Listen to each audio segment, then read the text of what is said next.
basically my stand has decided to crack the nut at the back of it. It's not allowing me to stand it up. It just keeps falling down. So if you don't like videos in portrait, I'm very, very sorry. I'm going to have to order a new stand, which I'll do today. But let's let you guys all join this. I want to just explain, moving forward from the video I've done recently with Mojax, what the situation is with these turntables, i.e. the Mark 5s, Mark 2s, refurbs. There's been quite a few people that have contacted me and other shops as well. So put one of them in my coffee, stopping what I'm doing for the minute. We'll go from there.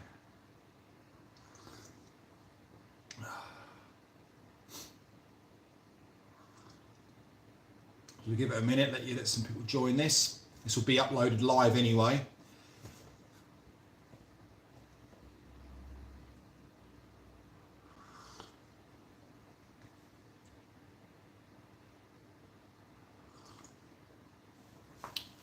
An awkward time of the day really, 1:30 or 2:30, whatever it is at the moment. But I'll tell you what we'll do. If no one joins in the next couple of seconds, I may just record a video instead.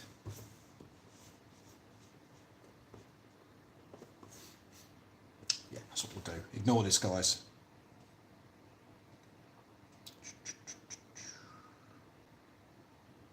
Oh, we're getting people watching. Wicked. I was about to stop this. Just about to stop it. It's only been a couple of minutes.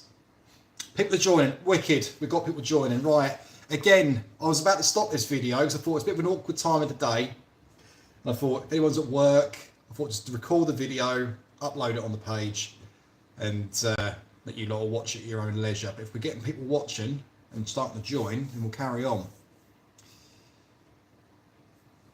Because the chats keep vanishing as well. This is so annoying. All chats. So Matthew, how you doing, bud?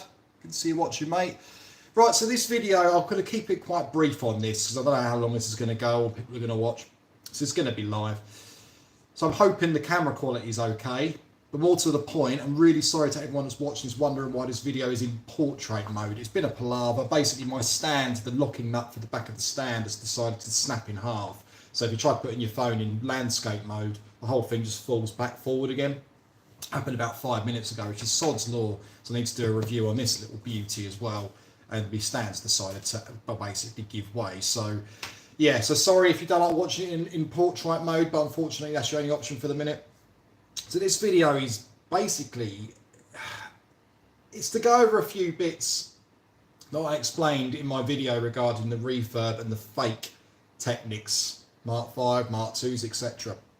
And mainly just to explain why I class them as fake. Because I mean, I've been reading through all the comments. The video seems to have gone, well, I'm not going to say viral because it's not had millions of hits. I think it's about 28k, which is fantastic. That's 28,000 people or 27, whatever it is. People that have seen the video that are aware of what's happening.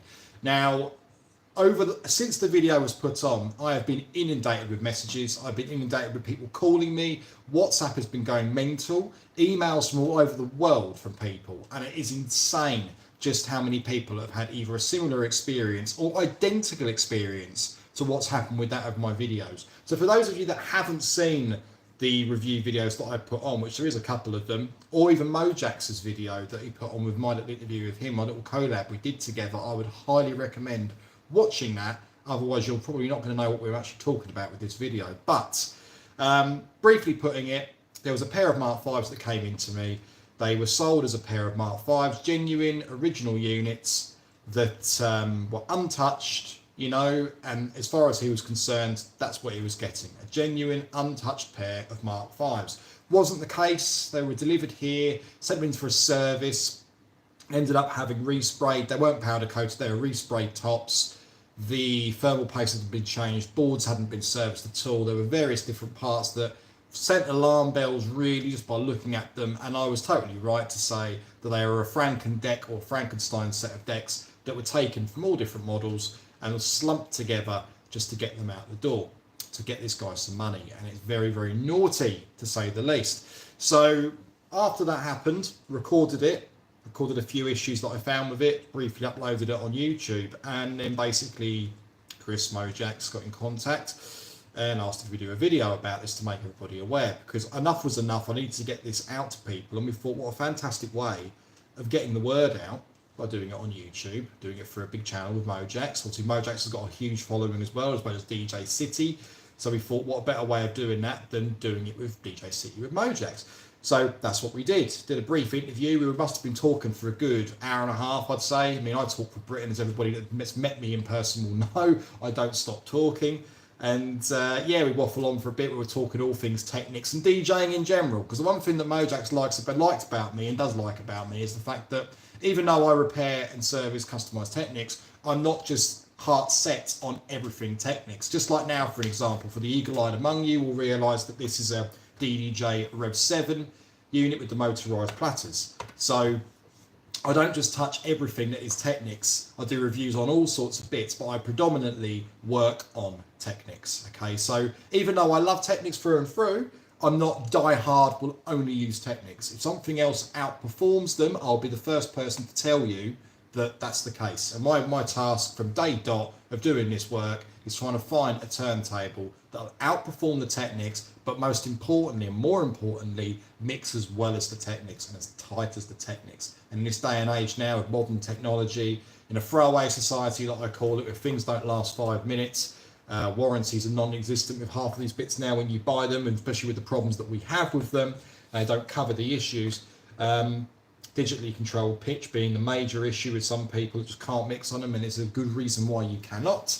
But yeah, that's why I've done my channel, and there's a lot of videos that are going to be appearing on this channel moving forward. I spent more on YouTube now than what's going to be on my Facebook.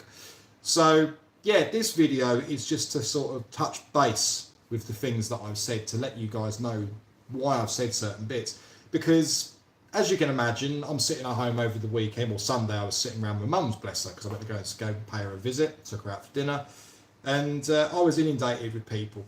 I've been reading through comments since day dot. We've got people that agree totally. We've got people that have been watching the channel, watch the video, have their own thing to say about it. You know, some positive, some negative. You're never going to win with everybody. That's the beauty of social media. You know, everyone's got their own right to their opinion.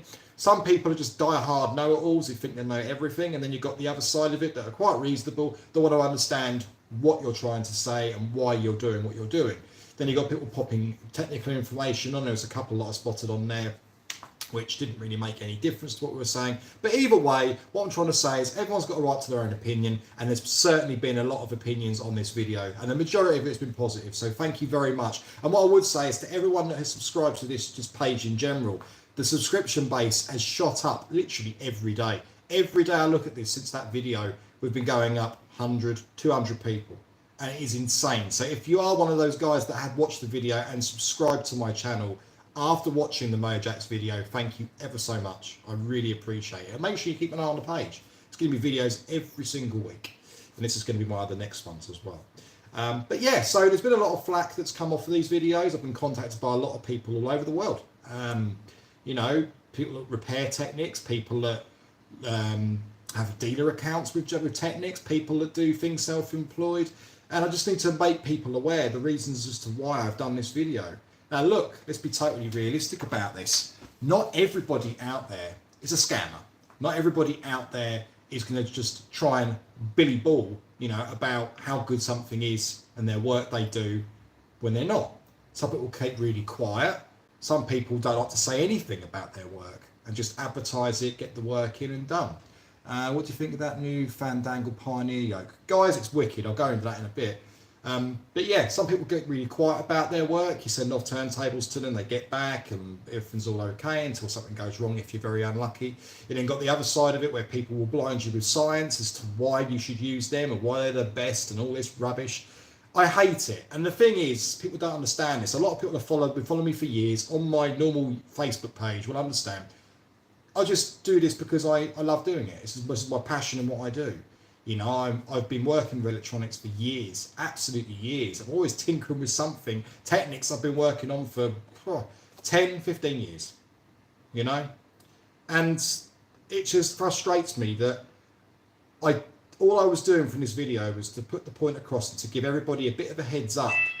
As ignore the alarm, that's only someone's opened one of the doors upstairs. Yeah, I was trying to get the word out that not all of these turntables are as they seem. So if you've bought a pair of refurbished Technics, you need to make sure that if these guys are selling them to you, if they've resprayed them, if they've powder coated them, if they've put LEDs in them, if they've changed the pitch in them, anything, they should tell you. It's dishonest if they don't. Now, you're not always going to win.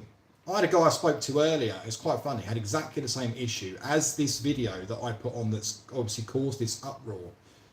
And it's exactly the same issue as what the Mark V's had. Platter sprayed all the way to the edge. Refurbished tops that have been resprayed. Wasn't told they were resprayed. Graphics incorrect. Aftermarket trims. All different things that he was not aware of. And I asked him while I was on the phone to him, I said, look, can I call you back on WhatsApp? Called him back. They're a pair of 1200 Mark IIs. Looked honest enough until you get the camera close. Took the platter off. So I took the slip mat off of his platter sprayed. Platter off underneath, all buckled. Plastic cover underneath, 5 screws off, everything underneath that. You can see again, I call it a cut and shut. It's 2 parts that weren't made to be together. Now, there's been a lot of people arguing about this, whether it's right, whether it's wrong. People thinking there's loads of red flags and what I was saying in terms of definitely things you should be looking out for, the red flags that you should be looking at as a buyer. But there's also the other way of looking at this as well. Not everybody, like I say, not everyone out is dishonest. So if you're buying a set of Technics, for an example, and you go and view them, and you've asked them, you know, when did you buy them? They can say I had them for 3 years, 5 years, who knows? They might have bought them from another seller who's refurbished them, and that person may not have noticed that the refurb work's been done. He might not know what he's looking at. And that was the reason why I did the first video. If you're going to buy something, make sure you know what you're looking at. But if you don't know, and you're going there, you don't know, there's every way and chance that maybe the person that's selling them to you, if it's a private seller, maybe that person doesn't know either.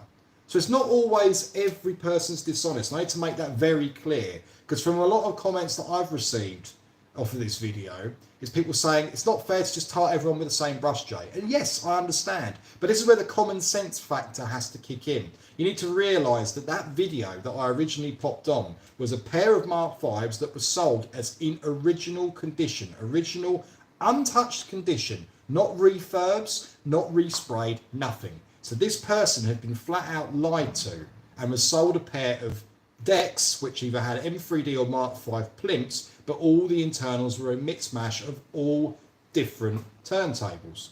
That's why I've done this video.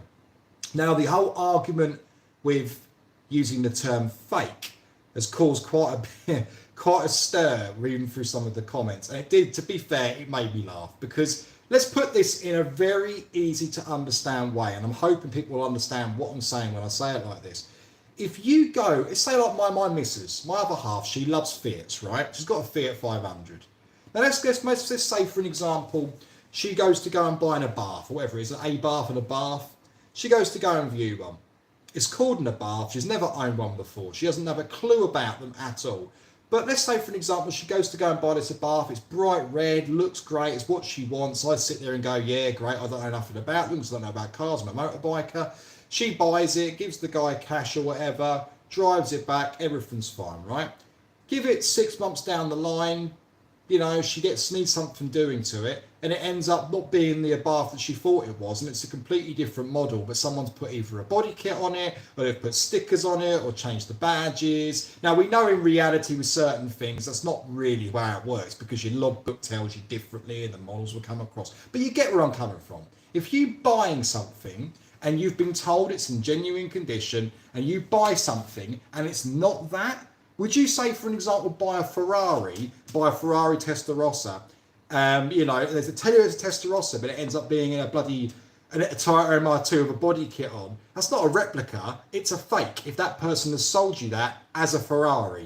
Do you see my point now? If you're sold something as a genuine product and it's not, then it's a fake. If someone has sold you something and states that it's a refurbished item, i.e. it's been resprayed, it's been powder coated, parts have been changed, and you are aware of that, it's a replica or refurb. There's two ways of looking at it. Both are the same way, but both are called a different thing. If you don't know about it, and that is not as described, it's fake. In your eyes, as the buyer, that is a fake product. That is where I was coming at. I wasn't saying that it's fake mass import stuff from Japan. It doesn't actually happen, right? You get people, sellers all over the world will change parts. Parts are genuine in terms of plimps, okay? The plimps will be genuine. The housings will be genuine. The only things that really are aftermarket with these decks are things like audio PCBs, pitch PCB, start and stop assembly, and on the odd occasion as well, LEDs for the pop-up lamps. Mark 5 obviously had an LED, and 5G did, Mark 6. All the older models all had lamps, okay? So they're a different assembly. So there's all things you need to look out for. But people were saying, are we talking about non-genuine parts in general? No, we're not talking about that.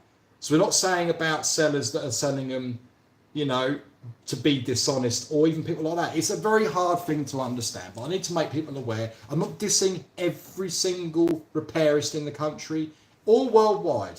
I've dealt with a lot of people who genuinely shouldn't be touching them, is the truth. Work on behalf of people that have had work done, and have bought them from honest people, they claim to be honest, who have had the turntables arrive, they've got problems with them, sellers completely wash their hands of them, customer calls me up, Jay, I've got a problem with this, could you look at this for me? Then I give them even more bad news when they turn up and explain that things aren't as they seem or as they want to be. Now, the reason this hasn't really come up that much over the years, some people have popped up saying that, you know, we were aware of these issues and I've seen this before, but I've always wondered what had happened with this. You got to imagine, if you've got people that repair these turntables, right? And you get someone that calls up and says, I've got a problem with my board. Oh, and can you replace me audio cables? You know, I could turn around and go, yep, no problem. You know, book him in when I've got time to do it. Book him in. Months down the line, he comes down with his bits if he was prepared to wait. Drops them down or gets them couriered down. I open them up, figure out what the issue with the board is, do the technical diagnostics, multimeter, oscilloscope, all the usual goodies that I have to do, trace the issue, replace the components that needs replacing or dry solder, etc., fix that issue, deck upside down, take the plate off the back, remove the old arms, pop a new set of new cables in, put it back together. This is how much it is, send it back, right? That's one way of doing it. The point is, if you're doing that, like a lot of people do, you're not going to be bothered about, oh, that doesn't match. Graphics don't look right. Pitch trim's been changed. Cables have been changed. Because in the eyes of that shop who's doing the work for you, or the individual that's doing the work for you, they're not bothered about that. They don't care about that. If you phone up and say, this is the problem I've got, can you fix it? That person's going to go, yeah. And why wouldn't they? Why wouldn't they do that? You're not paying them for them to look over everything and tell you about these problems. But the thing is, it's been going on for so long now. This is why I did that previous video, the two previous videos I've had done, because enough is enough. These sellers are popping out of the woodwork more times now than before. Over the pandemic, like I explained to Chris Mojax, it's been happening more and more now. People are just popping up out of nowhere, just buying turntables as spares. They're slapping them all together, not servicing anything, not changing over the problem parts on the main boards either, and just literally sending them out the door and sending them as Technics. And because the parts are genuine, they mashed it all together, they're not really that bothered. And it's a wrong way of doing it. It's purely dishonest. And if you start selling things with the wrong bases, the wrong plimps, the wrong assemblies in general, it's dishonest and not right. Now, I had somebody, I've been sent screenshots from various different groups over Facebook. I'm not mentioning names of the groups in general, but it's piss poor, to be quite honest. I mean, someone basically referred to me as Hitler, right? And I could not believe it. Now, I'm thick-skinned, guys. I don't take no rubbish from anybody. I genuinely don't. And if people don't appreciate the advice that I give, then you're more than welcome to leave, do what you want, right? I'm as open and honest as anybody should be. I mean, I treat people how I would like to be treated. I'd appreciate not everyone does that in this day and age, but that's what I do. And it gets me a long way because I work my arse off and this is why I do it, right? Well, someone referred to me as Hitler on a forum, and it's hilarious because, I mean, what? I'm a Hitler because I have a passion for what I do. I don't lie about what I do. I give people honest information. I don't like people being ripped off. I don't think that's a bad thing. It's a good thing, and trying to help people out. But it's funny how the people that give all these bad comments are people that repair Technics. And again, I can't mention names, but it's absolutely hilarious.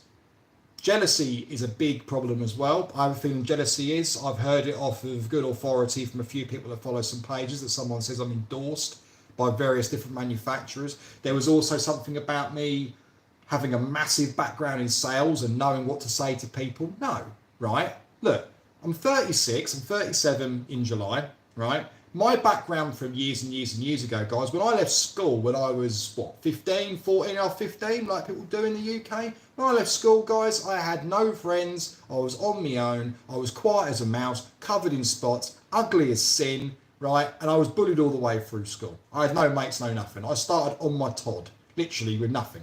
Working part-time in little shops and things, tinkering with electronics when I got home. That's just me. That's always been me like that. Then you go through the motions, you start working for different shops, doing different things. And eventually I ended up working for a very well-known DJ shop. And that's what happened.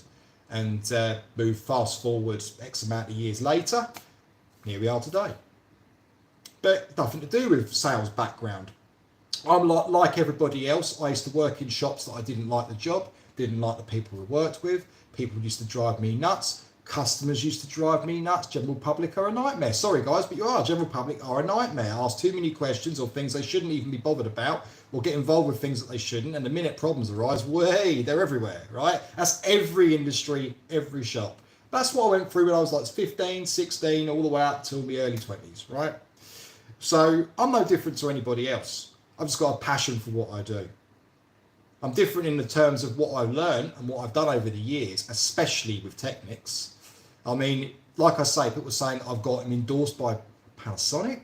No, it's not what you know, it's who you know, right? It's no endorsements. They were kind enough to lend me a unit. More than happy to do that for them, doing a video and doing this. Same thing goes with the reloop turntable that I had before. I'm not sitting here with Panasonic firing over Mark 7 units to me. I'm not firing over GR units for review.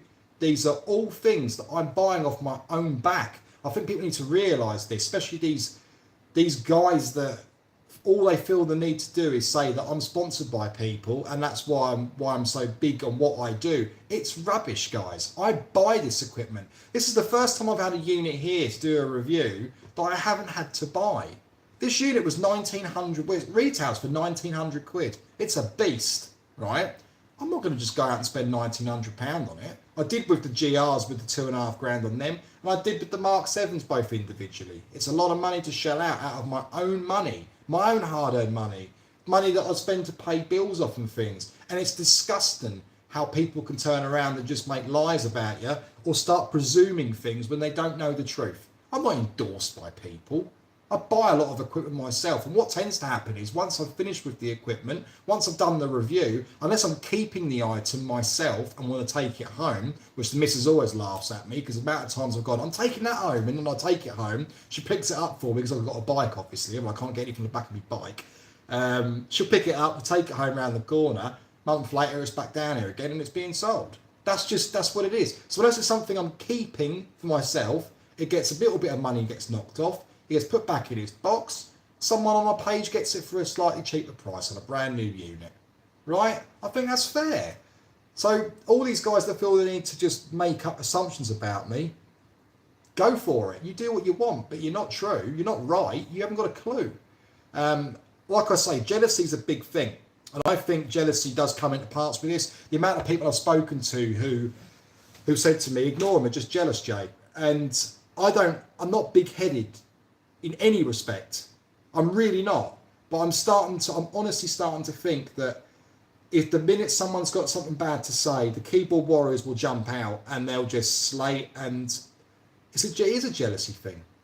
It's not every day that someone's going to knock on your door and say, right, review me £1,900 state-of-the-art DJ controller. Do you know what I mean? It's not every day, and there've been a lot of DJs would love to do this. But when you've got companies that have been going as long as me or longer than me, right, who should be by now really high up the food chain in terms of bookings, in terms of things that they do to help people out. And they're not making the effort to get the bookings in, or just downright lie to people with essay work and things to try and draw people in.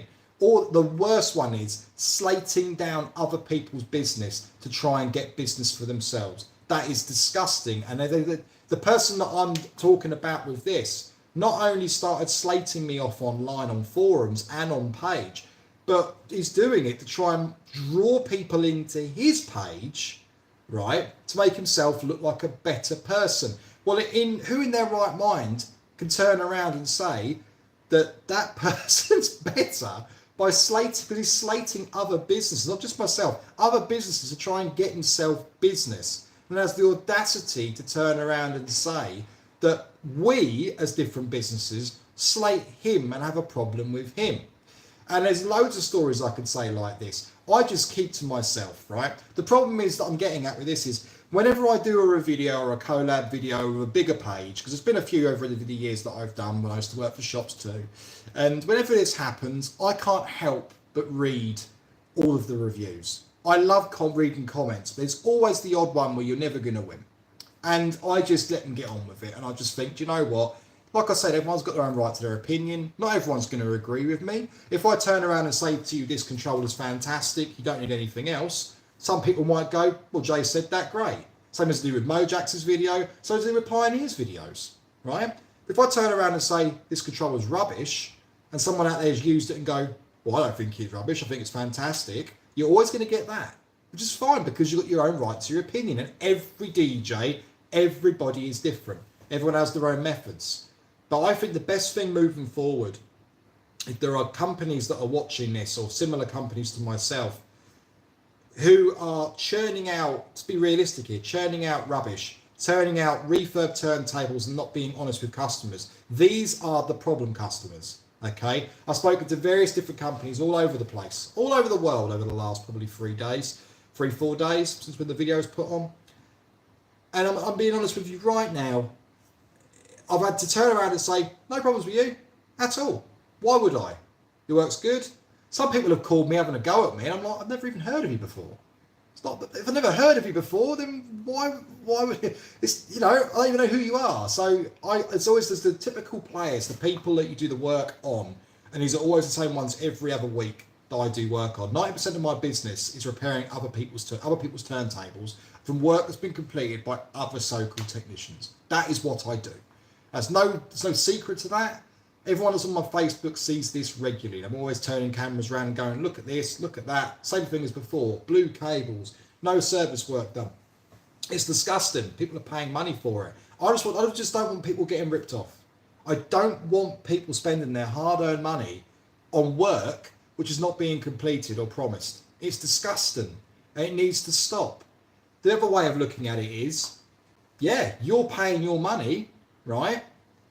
If you're paying your money and and you're getting this work completed by somebody else because you're not prepared for a qualified person or someone that's very knowledgeable in this industry, like myself, not qualified, not, you know, in the industry knowledgeable, you don't want to wait for someone to do the work, and you take it to somewhere else because you don't want to wait, and they do it wrong, and you have to book in with somebody else, or even like people like myself, you only got yourselves to blame. You know, you got yourselves to blame. You're paying the money with somebody else because you're not prepared to wait. This is what happens. So I should be grateful that this is happening still. But I'm a nice guy. I don't want people getting ripped off. I don't think there's anything wrong with that. You know, every single company I've spoken to that I'm really good friends with have turned around and said, let them get on with it, Jay. Let them get on with it. Because they're only going to end up coming to you if they're local anyway, or coming to any of us if they're not. I think they're right. I'm starting to think they're right. But like I say, it was an awareness video. Fake Technics does not mean they're from Japan in that way. It means that somebody has been in them and they've been dishonest when they've sold them to you. So if you've bought a pair of Mark 5s thinking they're genuine Mark 5s and you've been told they are untouched, genuine Mark 5s, then that's what you should be getting. And if you don't know that and you get something else, it's not a refurb, it's a fake in the eyes of the buyer. That is what I was coming across as saying. If you know they've been refurbished, then they're refurbished. If they've been untouched according to the seller, but you know damn well that seller's done it, or I know that seller's touched that, and you get it and they have been ripped apart and refurbished, they're fakes. I don't know what's so hard to understand. The title of the video was to draw people's attention to the post, and it's done a bloody good job of that. My original videos called Fake Refurbs. That's drawn people to the post. It's done its task. People have taken that too literal. They've turned around and gone, they're not fakes. Well, look, there's no such thing as a fake Technics. Everybody knows this. But that was my thinking on this. Buy something and it's not what it should be, and the seller has lied to you, it's a fake. If you're buying Mark 5s and you've got Mark 2 inputs inside them and you don't know, it's a fake. If you told that it's a refurbished, resprayed unit, it's a refurb. How hard is it to understand, guys? It's not hard at all. And you look at it like that, it's not hard. So, yeah, the video's done very, very well. There's literally thousands of people that have commented, subscribed, watched the video with Mo Jackson, myself. And even with my channel, like I say, the channel's going up every day.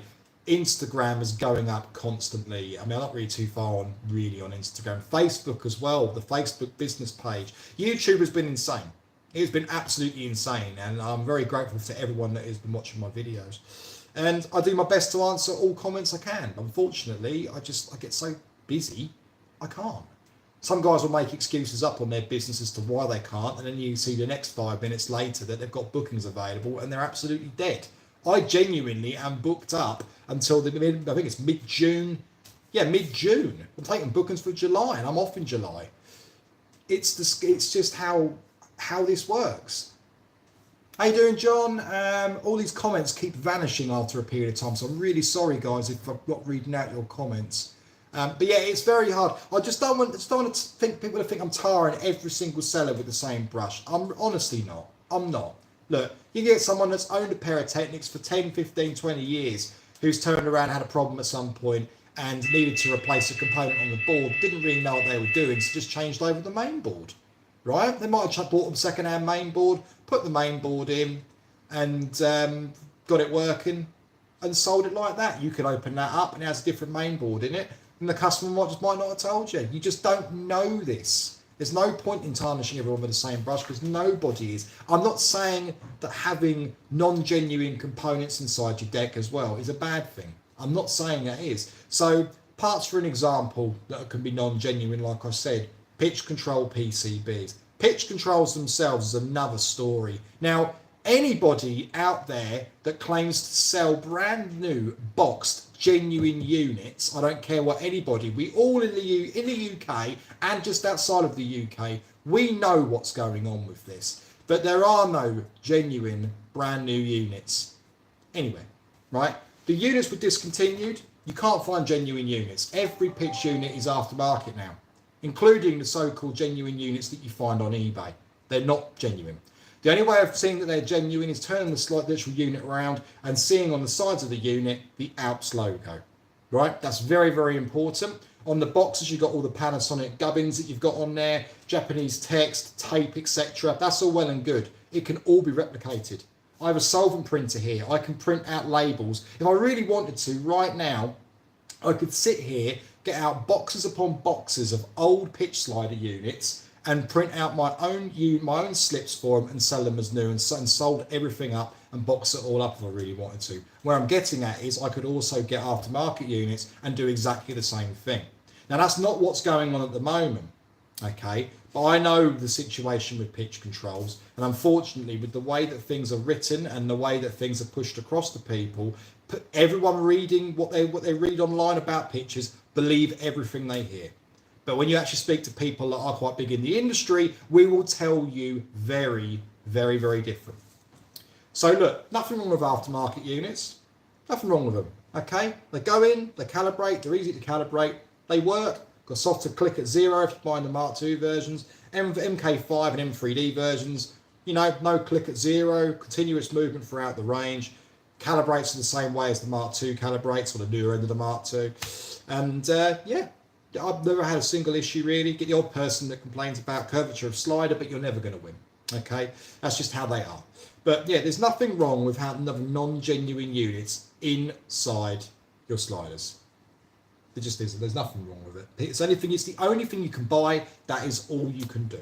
It's still going to be a hell of a lot easier mixing with them than it is mixing with, say, for an example, a Reloop slider, a Pioneer slider. But that is your only option available now. If you're spending, let's say, for an example, if you're paying under 40 quid, 40, 50 quid for a slider and you're told that that slider is genuine and you're buying it brand new for 40, 50 quid, very, very high chance it's not. Okay? Don't care what anyone says. It's not. There's going to be some backlash from this, I'm sure, from this video if someone watches this. But I'm going beyond the point now of really caring, if I'm honest. It's disgusting. But if it's what you said, anything that fits your turntable, anything that's available, there are plenty of reputable sellers out there. If you're in the UK, Kevin at DJ Spares, guys, if you need pitch sliders and you're prepared for the aftermarket units and you're happy with the fact that that's the only option that you can go for, Kev at DJ Spares is by far the best person in the UK for your pitch sliders. He sells them for Mark IIs, he sells them for Mark Vs. He sells them for M3D because the M3D is the same as the Mark V.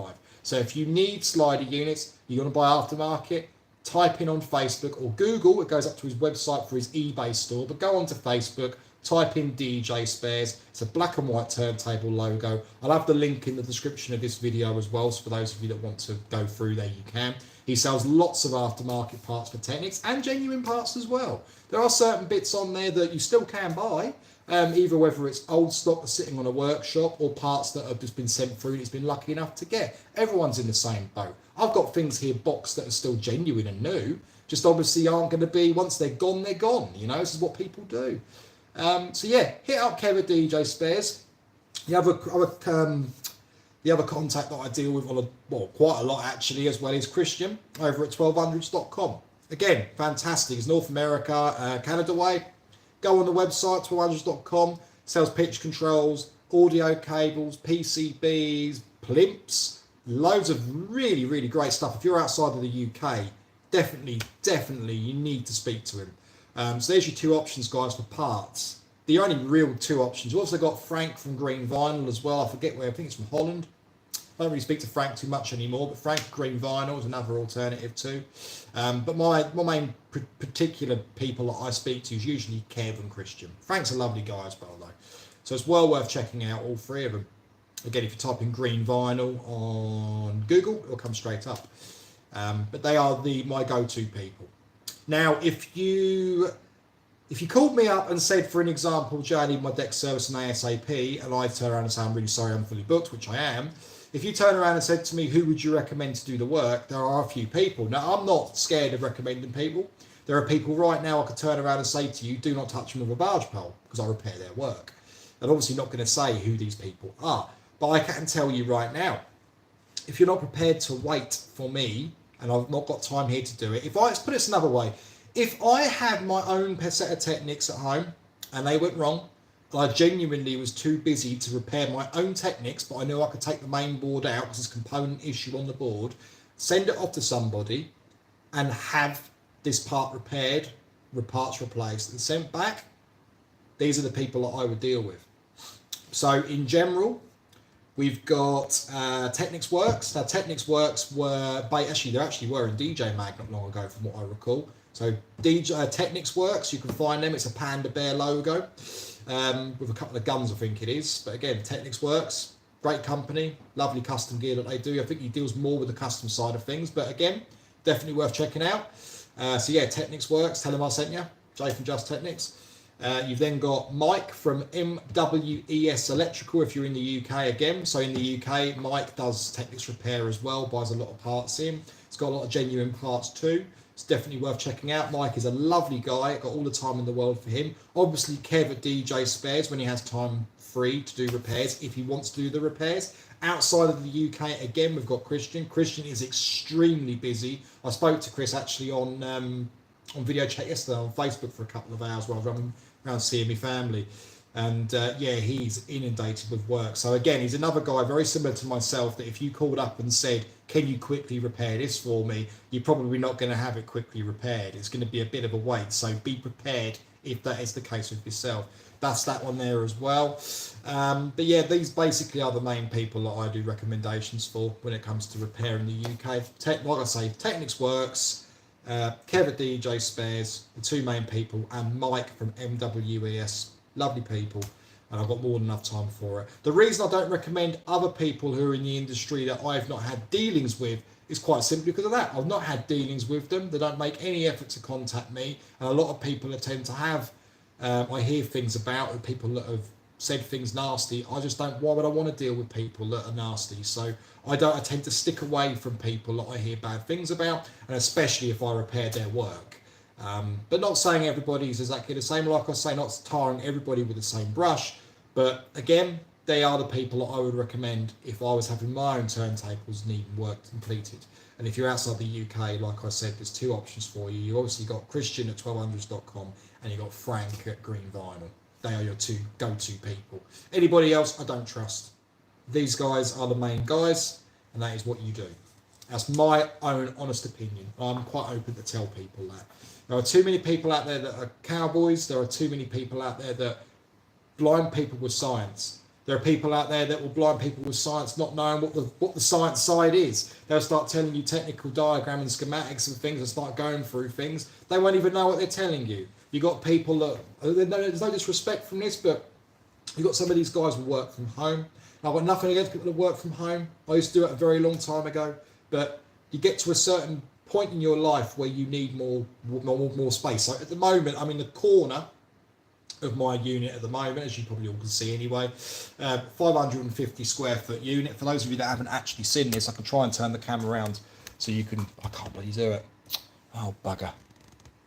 Can't really get it round. Sorry guys, it's on this flexible stand. But to give you an idea of the general size of this, so it's 550 square foot my unit.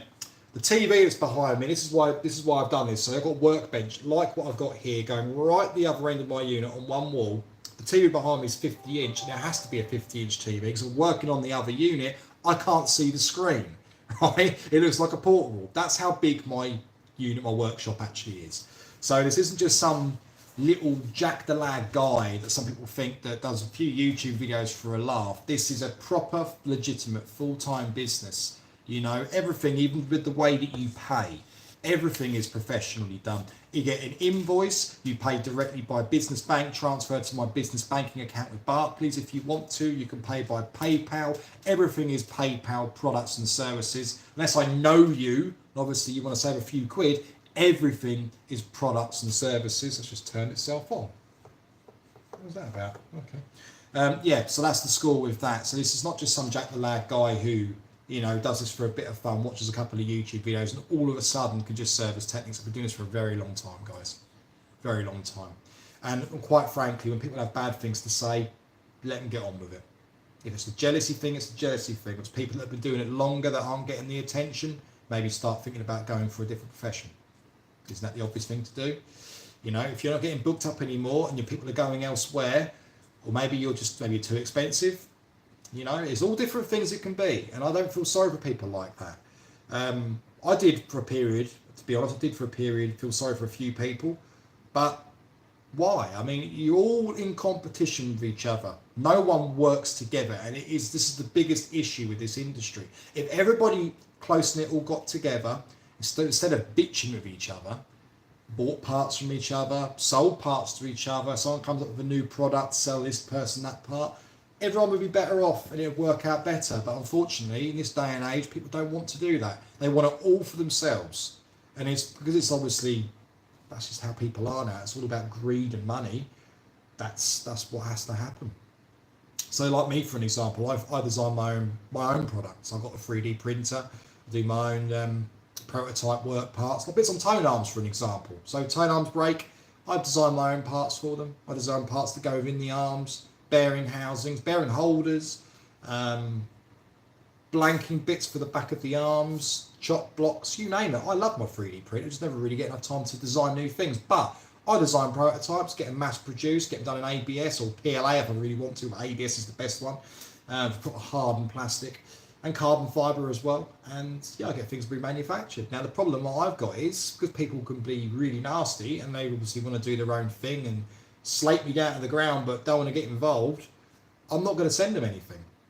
So for argument's sake, if I invented my own version of the slider unit, one that hasn't been done, it can be calibrated in different ways or blah blah blah, there's nothing wrong with the other ones anyway, but if I did do that and someone from a different competitor tries to buy it from me, whether it's 10, 20, 100, 1,000, 2 of them, that order would get cancelled purely for the fact of why I want to deal with these people. Shoot themselves in the foot. It's going to get to a point where there's something I'm going to create that these people are going to want. And unless they do it themselves, they're not going to get it. It's not a big-headed thing. That's just common sense. And unfortunately, if you shoot someone in the foot enough times, they're going to turn around and go, "Nah, see you later." You know, and I'm exactly that person. Why would I want to deal with people who slate me down, slag me off? You know, I'm just a normal bloke who knows about electronics, right? Who loves customizing techniques. Been doing it for many, many years. My work speaks for itself when you look at the pictures and the videos and how in depth I go with things. I love what I do, and I don't think there's anything wrong with that. But I'm a really big passion for what I do, and my experience speaks for itself. Don't you know, fancy bloody diploma qualification rubbish. I've been dealing with electronics, taking things apart since I was probably about 12. I'm 37 this year. Right, I can read a schematic. I can read what parts are required. Right, if you're reading a diagram, what parts are required. If you're looking at the listener service manual, it's not brain science. If you know how to read it, if you know how to read that or how to order replacement parts, you're pretty much already one step there. If you can use an oscilloscope, you know how to read different parts of the board and read the test parts, it's not a hard thing to do. If you use a multimeter correctly instead of just turning it on and hoping for the best auto range like a lot of people do, again, say so far you're going to get, right? This is why I do it. I love what I do. I like turning something from an absolute turd into something that looks fantastic. It looks fantastic. It works better than it was when it first left that factory. You got more reliable components. You got a quartz oscillator crystal brand new. No one else does that as far as I'm aware. Nobody else includes them. People don't want to spend the money to include them. Diodes are all changed. As general, as rule of thumb, there are various components you have to change. There's no point getting something in, plugging it in and going, that works, turn it upside down, I'll redot all the solder, I'll put it back on again. Really, that's great, but you've redotted the solder, but what about finding the problematic components around it? How do you not know that the minute you leave, that customer leaves with that turntable, that something on that board is going to go, nope, and then the minute they get it back, it spins backwards, spins forward really fast. Abnormalities with the rotation, stuttering of pitch in certain positions that stutters, platters that stutter in different positions, can't turn it off, can't start and stop it, can't turn the deck on. Lots of things that can happen if these parts are not checked. It's as simple as that. So this is why it's very important that when you buy, not only we get work done, but when you buy turntables second-hand, if those decks are refurbished, or even if they haven't been refurbished, but you see things that have been replaced, that you do your due diligence and you do your homework to find out either who has completed the work, could be the person that's selling them, you don't know. Not everybody's terrible with a soldering iron, guys. You know, it's not exactly brain science to replace an audio cable on these decks, but you have to be very steady-handed and you have to do a neat job. Right, the majority that I see look like they've been caked on with bloody molten lava and they've been thrown on with solder if it was a thing, right? So you've got to be very careful. But like I say, it's doing your homework, finding out who's done the work. If they don't tell you, if someone says to you, deck's been serviced, if they've got them up for sale, decks have been serviced and the audio cables have been put on. Okay, ask them who's done the service work. If you can find out who's done the service work, you can then do your own homework and look into that online. You can turn around and find the person might not even have a website who's doing the service work. The person might have a Facebook page with no website. They might not even be online at all but have a number. It might be like a private directory thing. You just don't know. So because it's all well and good having something cool, something really fancy, but if they haven't got a physical place of work where they work from, or it's an on-the-side job, like I say, it could be some guy working in the back end of his bedroom who does a completely different profession as a day job, and it's nothing to do with Technics at all. That's already happened. There's one person I know that does that. Two people I know that do that, actually. It's not good. Credit where credit's due, is what I say. If someone gives me a set of decks that have been worked on by somebody else and they want the cables changed over because they're not quite happy with the cables, but the rest of the deck works okay, I look at it and I know who's done it and its work's been done to a good standard, I'll be the first person to go, done a good job on that. You know, board's lovely and clean, solder's all been reflowed, problematic components have been changed over, they've replaced them over, I didn't even need to replace them. Do you know what I mean? It's just, if there's a problem, you sort it. If it's something that's not a problem, and you get them through and you have a good look at it and you're happy with the work, why lie? Why cause people grief? The guy that called me up earlier today had pretty much exactly the same issues as what my customer did with the Mark V turntable. So Dave with his turntables, like I say, bought them thinking they were original because he was told they were original. This guy bought a set of 1200 Mark IIs. Nice guy, to be honest. He's in, I think, South London, I think he said. So, bought them. Guy wouldn't let him pick them up. He said at first he could pick them up, but then he wouldn't let him pick them up. Guy then drops them down to his house, very shifty, starts making up prices and things in his head, leaves them with him, does a deal with him in the end, gives him the money, and yeah, they're refurbs. In our eyes, in the eyes of a professional, they're refurbs. They've been resprayed, graphics are not original, pitch trim's not original, decks internals. He did a live chat video with me on WhatsApp, looked inside. It was like looking in a mirror, like a mirror image, carbon copy of those Mark V's, but in 1200 Mark II form. You know, parts taken out, nothing original. And that's exactly what he had. Exactly what he had. So, he's going to be giving him a call now. From what he was saying to me, he won't be obviously very happy. The thing is, he expected that this was the case. He took one look at it and said to me, it's too clean to be an old deck from that era. In fact, the serial numbers on the backs of the decks were newer than what the internals of the boards were. Any chance of a new firmware came out for the 12 GGR? No. Well, look, Dario, the problem is everyone keeps asking me about the Mark 7s. Oh, everyone keeps asking me about the Mark 7s and the GRs and things. I can be totally honest with you now. Look, the thing with the Mark 7s was there was the issues that I found with the dead spot between 7 and 8, minus 7 and 8 and plus 7 and 8. The having to reposition the zero position, the washing machine issue that I classed with the strobe dots going up and down and left and right for wow and flutter. They washed their hands of it, started saying that there was problems and there wasn't problems, and they blamed it on user error. Then everyone was out of stock for about a month, and all of a sudden the issues vanished and everyone could have plus and minus 8 again. And then they started saying there's no warranty uplifts, there's no returns. That is how it is, how it's been designed, which really annoyed me because I bought 2 units off them and they didn't look after me one bit, or any customer that bought these turntables within that time frame. I know it for a fact. Right, that's with the Mark 7s. GR is it's not even similar in that respect because the GR is a hi-fi turntable. So my lights turning off. Yeah, the GR is a hi-fi turntable. So you got to bear that in mind. It's not for DJ use. It's a hi-fi turntable. So anyone that moans about the pitch control, yes, there is dead spots on the pitch. I know that because mine had them as well, including the unit that's here. But there are people I've spoken to with GRs that haven't got that issue. And it's be after that period. So I think it's about October of last year, sort of September, October time, is when they pretty much cured the issue. I think I've got to remember exactly when they were out of stock, but I know it was when they were out of stock for about 3 weeks. And then all of a sudden, back in stock again, problem was resolved. Because people were contacting me saying, Jay, there's no problems with these anymore. That's when they then retracted what they said and started saying that they're not doing any returns or warranty uplifts for this. So that's where I had a problem with them. But I don't know about firmware, software updates. Only thing I can suggest to you really, Dario, is have a look on the website, go onto the support section and see if there is anything available. Failing that, call up the technical line, explain the situation to them and say, is there an update? That's probably the obvious thing to do. I don't deal directly with them. I don't do any more because after all the rubbish I had with the GRs and the Mark 7s, I don't really get into any of that. I refuse to touch them, is the truth. Unless I think of something constructive that I can do with these newer style units, I'm not touching them. I just won't.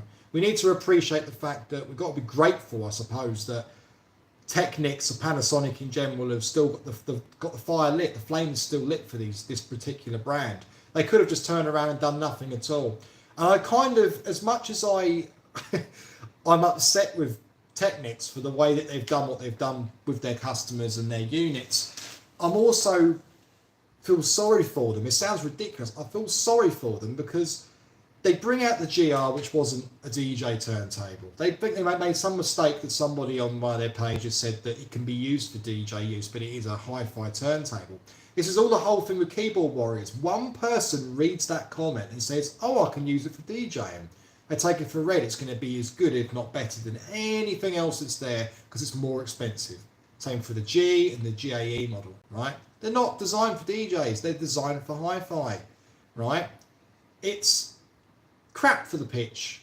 I don't care what anybody says. It genuinely is. All of these models that have digitally controlled pitch are nowhere near as accurate as what you will find on an analog controlled unit. Every pitch in every turntable is analog. It's the way it is controlled. People need to understand this. For those that turn around and fight down, just go, you're wrong. No, you are wrong. I'm telling you because I know the truth. There's having an opinion and there's knowing facts. Okay, there was a couple of people that started posting things on my page and on these videos stating that I'm wrong, and then basically copying and pasting essay prints from Serato's website. It was a Serato forum where someone's going on about how they used to work as a technician for Panasonic and for Technics, and that the digitally controlled sliders are more accurate than that. No, I mean, it's rubbish. You speak to anybody in the industry, they'll tell you exactly the same. It's terrible how people think they can just get away with all of this. It's crazy. Again, think you got an opinion doesn't mean you're right. Just because you think you know. If you're dealing with someone that actually works in the industry, I do know. So why would I have to lie, right? The GRs, like I said, I felt sorry for Panasonic with this because I did it first, because they've kept it alive. They mistakenly mentioned that people can DJ on them, well, you can be used for DJ use, and DJs are taking it for red that they can use them for that because they've mentioned that. They should have kept stum. They should have said nothing. And then brought the Mark 7 out, which in my eyes is what I class as the poor man's GR. The build quality is nowhere near up to spec of the GR. If they had put the internals of that Mark 7 inside the GR, I think they would have had less people moan. And I think if they had knocked a little bit of money off, even if it didn't knock any money off and kept it with the same build quality as the GR, with the Mark 7 internals, I think they'd have a lot less people complaining. I think they forgive things. The lower the price, the more forgiving the consumer is. So if you can't mix on a GR, for an example, but they lowered the price by 400 quid, you're going to be more forgiving about the fact that you can't mix on it. If the Mark 7's light as a feather and you genuinely are not happy about that, but the price is 200 quid cheaper, you're not going to moan as much, right? This is the truth. So because they've priced it highly and they've put that up at a premium price because it's a premium brand, every single person that buys that and spends their hard-earned money is going to automatically moan. So if I've got mixers at home, which I have, the pair from the review video are still sitting on my deck stand at home, so I still try to do a video for them. If you've bought a set of mixers for under 450, 475 quid, I think it was, for the pair, if you bought them and they're cheap, your expectations are going to be low because they were cheap. You're not going to expect them to match Technics quality. You're expecting the pitch control to match the same as what a Technics would. It's the same with every brand. But when you mark something up at a very expensive price, the standards are automatically going to be set high by the person that's going to buy it. So in your eyes, if you're going to the shop right now and you've got £2,000 in your pocket, right, and you turn around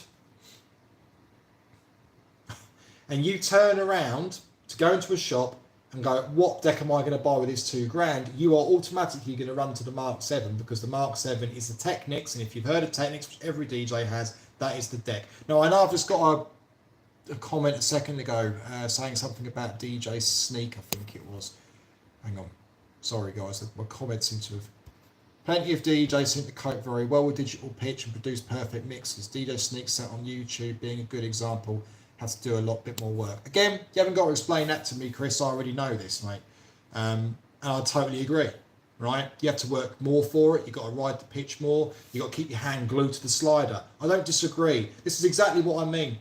I'm not saying you can't mix on these turntables, but I'm telling you now, if you put a Mark II or a Mark V next to a Mark VII and you walked over and queued that record up and you let that go when your beat mixing's fine on a freshly set service turntable, and you do try doing the same with the Mark VII, good luck with that, because you're not.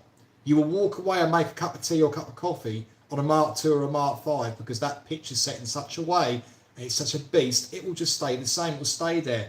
But on the Mark VII and the GR, you've got no chance, unless it's from the same the same artist as recorded in exactly the same way, so you set them both at 0, whatever you're going to do, you are not going to do it any other way.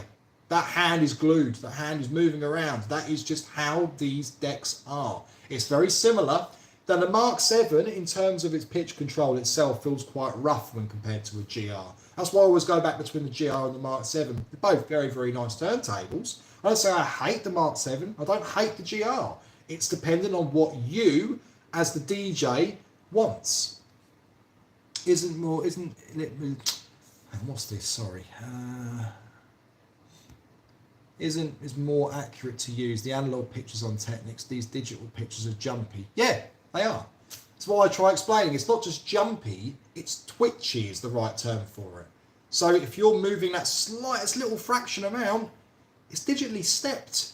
You might move it a fraction, nothing's going to happen, but the minute you get it into the next step, you'll find that that little point may be too much. And if it's too slow when you move it and you push it to speed it up just that little amount, you may find it's going to overshoot where you need it to be by the way it's designed, which means your track's going to be playing too fast.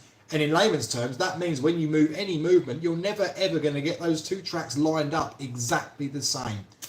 Using Mark II 25 years, Mark II European spec, 100% original, never been serviced, just have taken care of in daily use. I bought a set of US spec refurbished pitches shit. Yep.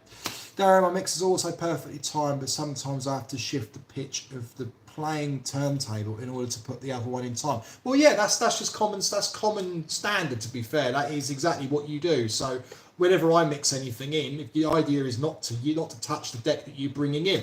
The idea is you get it lined up, so then you open your sliders and you know they're there, and then you can start. If you've got the bass cut off on the track that you were playing, that's pretty much the deck that you're going to start manipulating in terms of moving pitch. You don't want to really start tweaking around, chipmunking voices or pushing the platter of the deck you brought in, because you're going to hear it more noticeably than the other deck.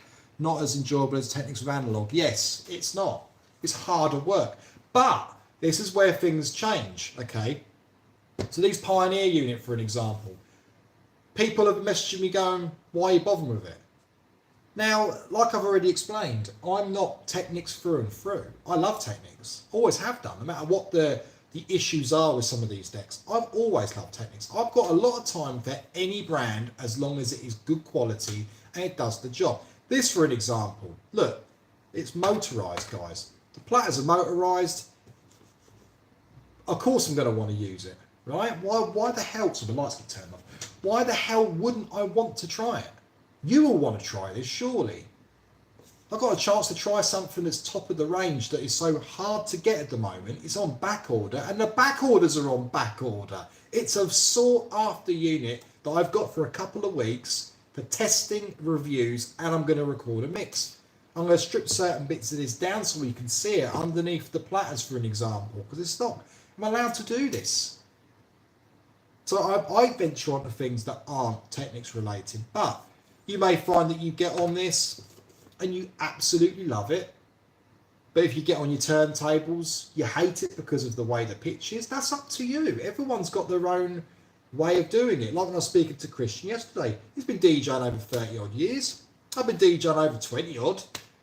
And look, you could put the ropiest pair of Technics in front of me. I'm going to pull off a mix because I've been DJing on vinyl for years.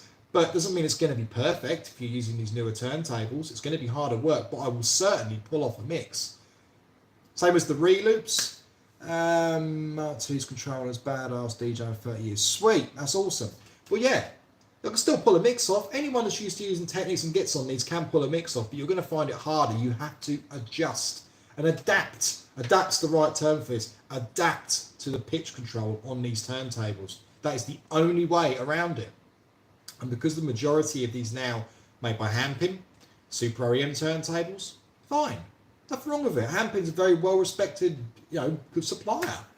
Started in 3D, 2001, bought a pair of Mark 5 GRs, £200, 16, digital pitch.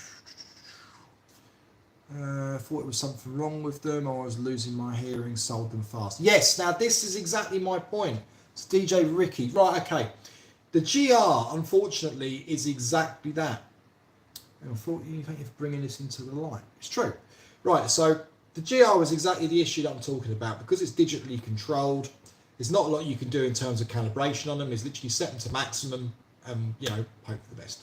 That's it. There's nothing you can do with them. But the problem that you have with them, because of the digital control, the idea is this: if you're touching the platter, say for example your track's playing at 0 right now, and you touch the platter, your deck is going, holy shit, why am I playing at a slow speed? Why am I slowing down to 0.4? Why am I slowing down to -4?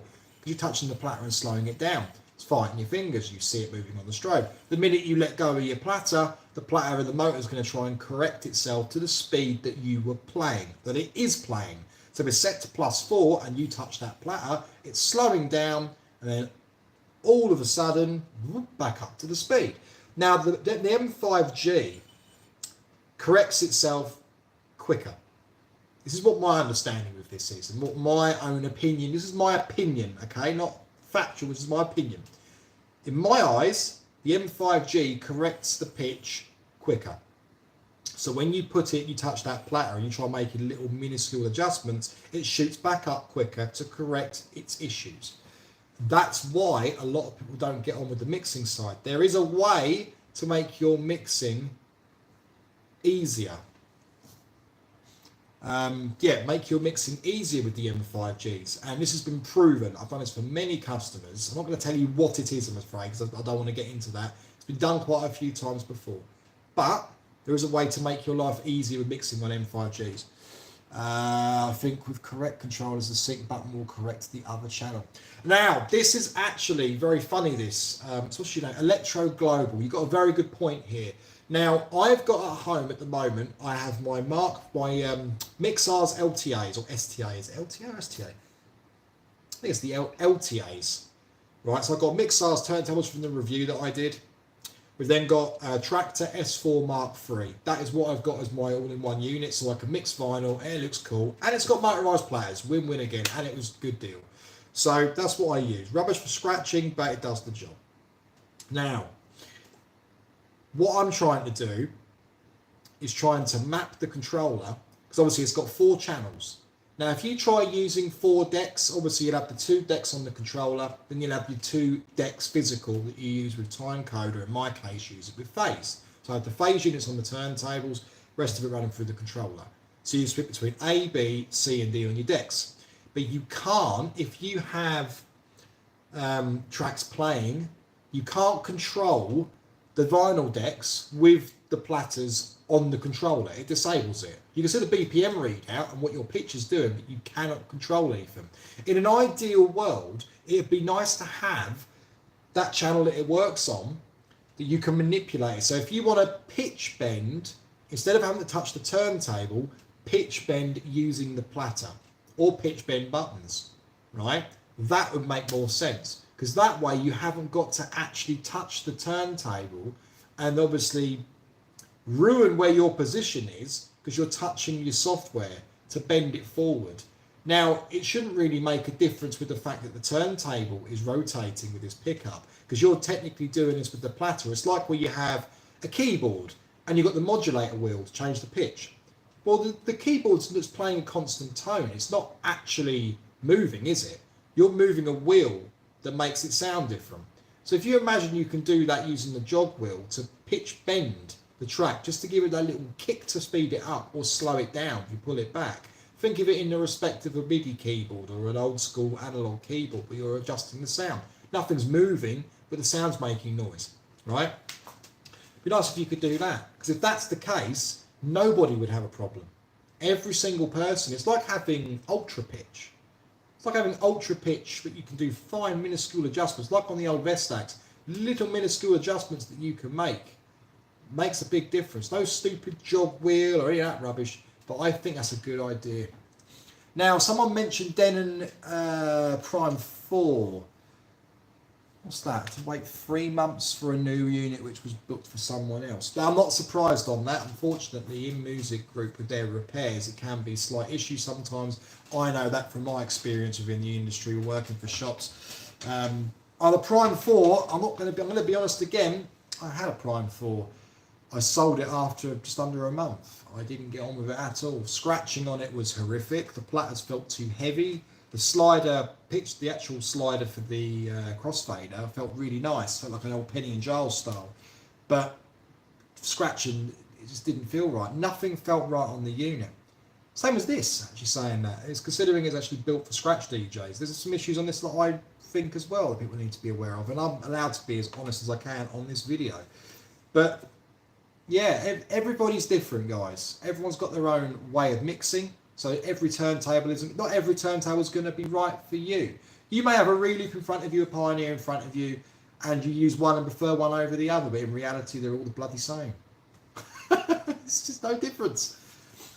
Thanks for the explanation. Always want to touch the platter and to synchronise the song just by moving the pitch. You really do need to ride that pitch. It's fundamental. These decks with modernised slider units that are digitally controlled, you do need to touch the pitch. That is the only way of doing it. The minute you touch your record in any way, even though we love doing this, and your platter, the minute you touch them, it's game over. The Mark 7, I will be honest, in terms of manipulation of the record, so speeding up and slowing down, I did really like it. I still do really like it. Now, if I had the choice between a Mark 7 and a GR in terms of mixing, I will go with the Mark 7 all day long. The GR, I find it very hard work. I find that if I'm slowing a track down and touching the platter, it's fine. If I'm trying to pinch the spindle to speed it up, it wants to go fast and slows back down again. It's completely alien. So again, pitch riding and touching the side of the platter is fine, but pinching the spindle on the GR, I had nothing but aggro with that. Didn't last me very long at all. The Mark 7, you can do any of it, just like with any other Technics turntable. But the pitch control is the thing that lets it down. It is very, very accurate, but it doesn't stay locked for very long. Never mind all this replicating bloody digital to analog and all this rubbish. It's just another turntable that has an analog slider that is controlled digitally. They all are. There is no way you can do it any other way. For Serato, use simple sync only. Find a DS100, hook it up. Pitch bend is amazing. Yeah, I know exactly what that is. We used to sell them years ago. At one point, they were about 90 quid. Very small little units. That's another idea for you. So yeah, going back to what I was saying originally. Yeah, I don't want to tar everybody with the same brush. So please, guys, if you are watching this and you are in a very similar position to what I do, or if you repair things for a living, look, don't go thinking I'm blaming everybody. Not everyone does a bad job. That's very big-headed, and that is not what I intended to say at all. I just wanted to get the word out there that there are these refurbished turntables floating about, and this is not people that have done work and then selling it, you know, people that have repaired things and, you know, they've completely forgotten to mention it. Shit happens, all right? People do forget these things. If I sold a set of Technics right now that were 20 years old, but I put a bloody mainboard in it 20 years ago, and you sell it, you don't remember you've got a mainboard in there, that's down to me, that's down to the person doing it as well, okay? You got people that do that. But it's the people that lie, flat out lie. It's refurbished. Well, you haven't serviced it. You put the wrong thermal paste on. Haven't even been bothered to clean the old thermal paste off. Very common, that. And that's what happened with the person this morning as well. You can see it on the video what I'm trying to say. I'm not saying everybody's bad. I'm just saying be careful with who you choose. There are a lot of people out there that will blind you with science. A lot of people out there that lie. Just flat out lie. And then when you confront them, they remove the comments and they block you from pages. That's very common. Don't like what they hear and don't want to deal with you, or they find that you could be a problem customer, they won't deal with you. They'll ignore you. They'll block you. It's disgusting. I don't join any of these. I mean, I'm probably four forum pages, and I think it's 3 or 4. I don't really comment that much. I should do, really. I should get involved. But I keep myself to myself, and if someone needs any help, then they ask me. You know, Jay, what do you think of this, Jay? Well, I'll ask the question.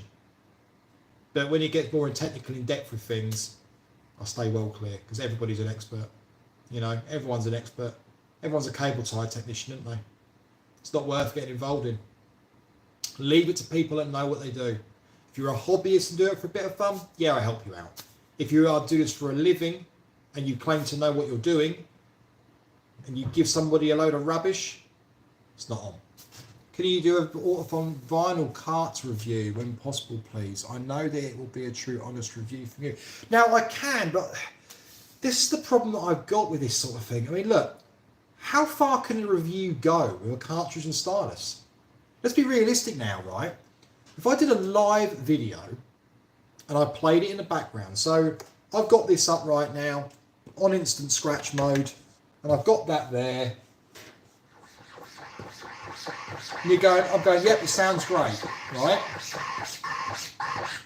But you're not going to know what it sounds like because it's going through a phone speaker.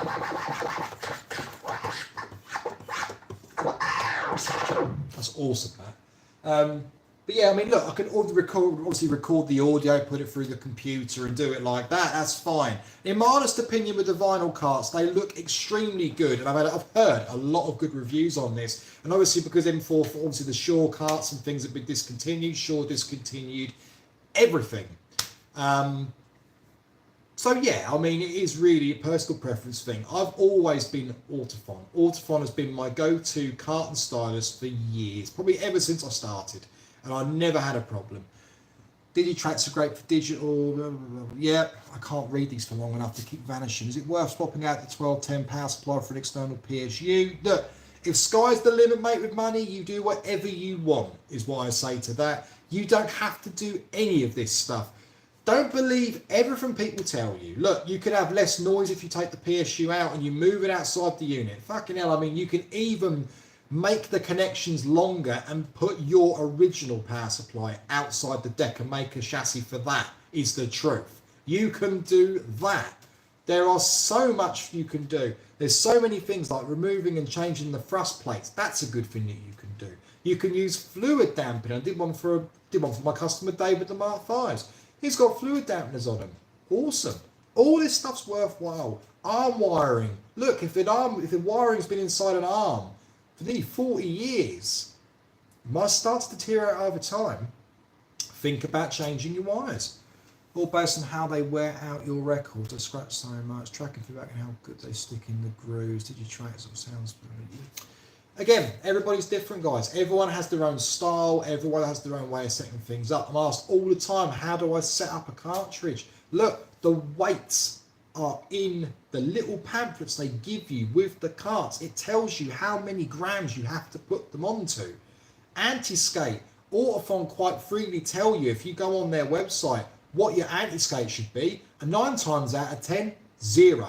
All these people that match the anti-skate to the bloody top of the weights, you do what you want, but it tells you on all of your carts what to do. Sure, used to tell you to angle for better turntablism with their carts from the head shells. Everyone's got their own opinion. In my opinion, I love Autophon. Always have done, always will. So I'm sure these vinyl carts are going to be fantastic as well. And I more than likely will buy a couple to do a review on, so I would like to get a couple for the mixers at home. Too much weight and you can hear the distortion. Yeah, that again, it all comes back to common sense.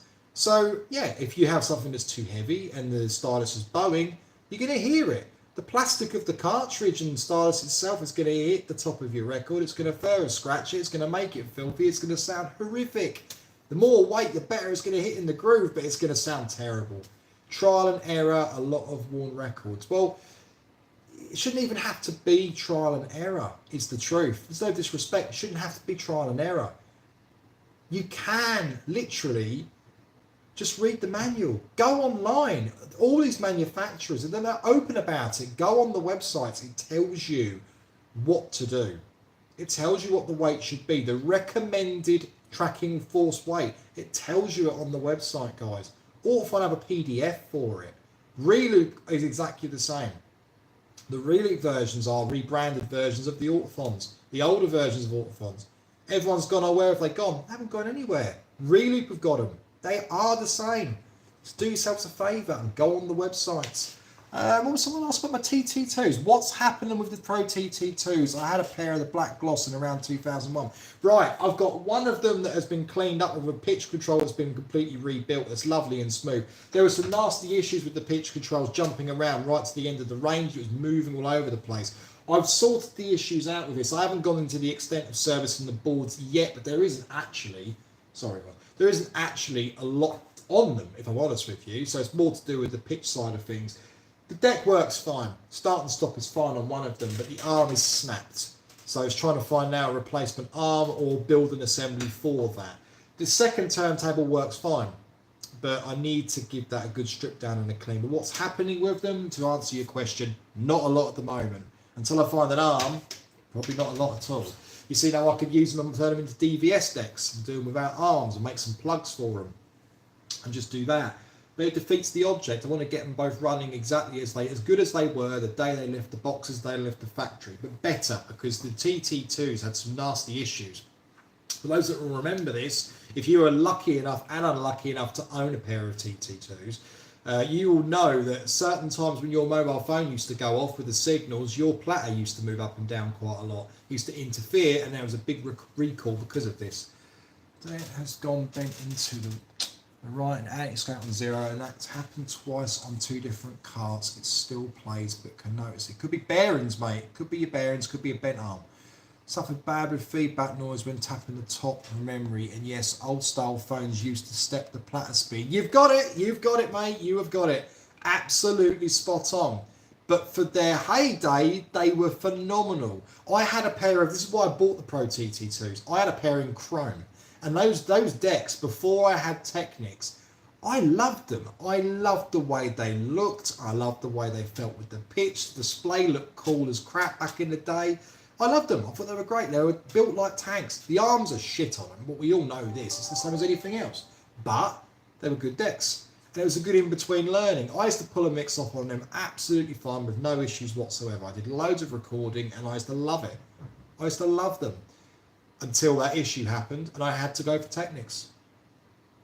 Could it be that the arm might be damaged? Could be, mate, I don't know. Without seeing it, stripping the arm down, looking at the pivot, making sure that the pivot points are not damaged as well. The bearings could be fine, but the pivots might be damaged. The actual pivot points on top of the pivots. There's all different things it can be. Matthew, my cousin had the chromes and I had the blacks, but I had chrome Newmark mixer and I had black, proper yin yang. Yeah, I remember them actually as well, because I wanted the chrome mixer, but I ended up having the SMX mixer. Not sure if anyone knows, but in Tractor Pro there is a 2x button just under the pitch. Anyone know where that is on the Prime 4?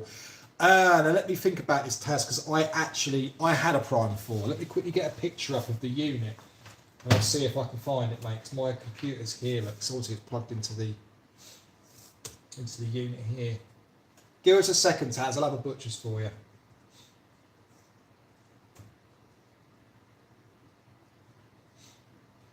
I hope everyone's all right, guys. I'm sorry if it sounds like I'm waffling on a bit. I'm just trying to sort of touch all bases. It's not just all about Technics, guys. I love helping everybody out. Wi-Fi available. Why is it not connecting me to Wi-Fi then? Why are you doing that? Cheeky shit. Come on. There we go. Right. Okay. So you want to extend the pitch range, don't you? Now I have actually done this from what I recall. Let me quickly get an image of this thing up and we'll see if I can find a nice image of it. If I can remember how I did it. Image a new tab. Here we go. Right. Key sync. Pitch bend. Beat jump. Beat grid. Perimeter. Key lock. Range. Right. Okay. You've got the shift button. So Taz, underneath each deck, you've got a shift button, which is directly underneath the pitch slider unit. You've got pitch bend, the two there. If you look on the unit, you will see that there's white boxes underneath various different buttons. That's basically second functions, like with this for an example. So I've got one button on here that says load, but if I hold down the shift button and then press the load button, you will find that you'll be able to get into another section. So what you need to do, the pitch bend section, if you look at the picture of any of these units, if you hold the shift button and then push the minus or the plus, it will go up or down the range, mate, and that lets you create the range and either increase or decrease the range of your slider itself, mate. So you can have higher or lower pitch. That, I think that's what you're asking me. If it's not, then far away. But there's some pretty cool things on that. I mean, I didn't really get on with the engine software with the Prime 4. It's a lovely looking bit of kit. It weighs a ton. Didn't really get on with the plastic screen cover, if I'm honest with you, but it's, again, for what it is, it's a cool bit of kit. Scratching was terrible on it though. But you have all your art for your tracks on each platter, and you're the man. Thanks, bro. Can't wait to get it. Get my deck down to you. Wicked, mate. Nice one. But yeah, it is a cool bit of kit, and the fact that you can record directly to USB and you have the live countdown, you could do that on it as well. So you got the live countdown. That's really cool. But I just found the platters too heavy for scratching, and the fader was very clicky and nice and light, but didn't really go in time with the platter. Playing with vinyl was okay, but Christ, the bloody unit's massive. I mean, you don't want to be leaning over these whacking great big controllers. I can do this, but yeah. There's so many of these little arguments and things that I see online that I do cringe and laugh at. But the most common one that used to make me laugh all the time was people that don't blow on the gear to understand what's playing the music. I'll read that in a second. The most common one was people's positioning of where they put turntables and CDJs. So many people would go, oh, the turntables are in the wrong place. Right, okay, well, they're not. Right? If you mix CDs more than you mix turntables, are you going to have your CD decks further away than your turntables or in front of your turntables?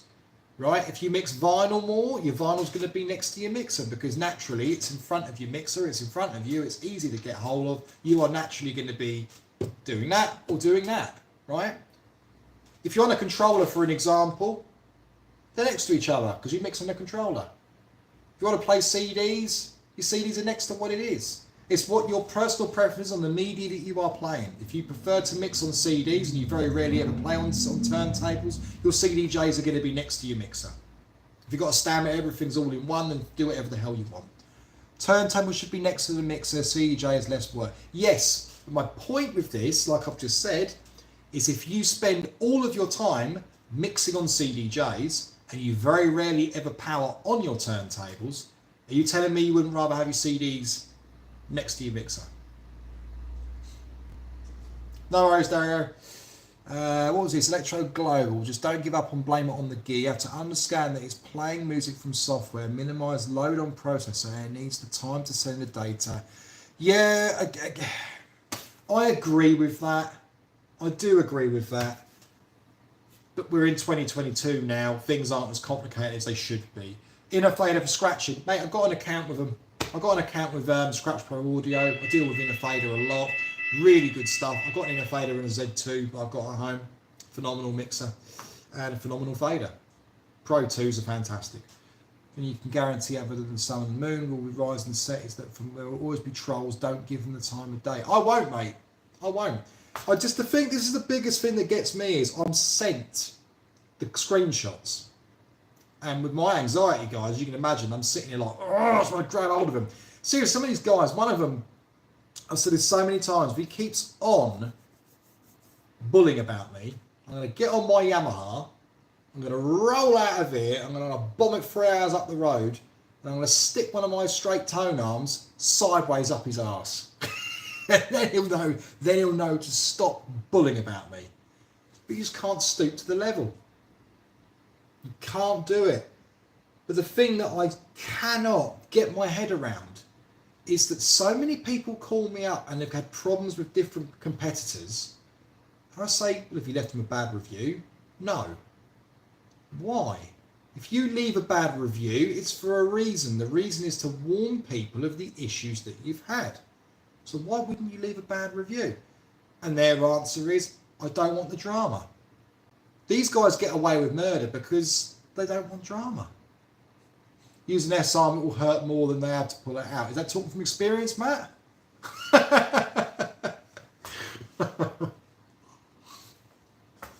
Yeah. But that's crazy, isn't it? Have you tried the Rain MP1215 rotary mixer? Nice bit of kit. No, mate, I've never really been into rotary, if I'm honest. I mean, I've installed a few of the MA kits, but the MC audio even, but I've not really used them. I've always been very traditional with my mixers, like 2 channels, faders and a crossfader, because I mix and scratch. Following your last video, I just did all your checks on the Mark V. Happy to report they check out. This was a thin, clear plastic piece that's partially over the board. Yes, aha, you are on the ball, my friend. Yep, there are plastic covers, Mark IIs and M3Ds. Some M3Ds had them, Mark V's definitely do, and later Mark IIs have plastic covers that are shaped over where the selection switches for the Euro adapter, all this covers over the fuse board. Yes, you are absolutely right. There are little things, this is why these videos are handy. There are little things like that which will obviously help you out.